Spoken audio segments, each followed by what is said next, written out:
જાન અમારે ઘરેથી જોતવાની હોય એક એક ઘરે જઈને આ મધુબેન આમંત્રણ આપ્યું છે. ધન્યવાદ મધુબેન. અને હું વિનંતી કરીશ મધુબેન ને કે એમના કંઠેથી એક માત્ર કડી જો આજ બોલી દઈએ. મધુબેન એક કડી કૃષ્ણની બોલી નાખો. મોટા કલાકાર છે હો મધુબેન. એક એમના કંઠેથી એક કડી સાંભળવી મધુબેન.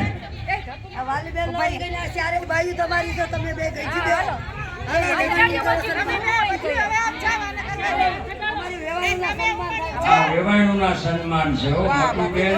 અને એમના દીકરાની વહુ જાન લઈને આવ્યા છે. કૃષ્ણ કનૈયાની જાન લઈને આવ્યા છે.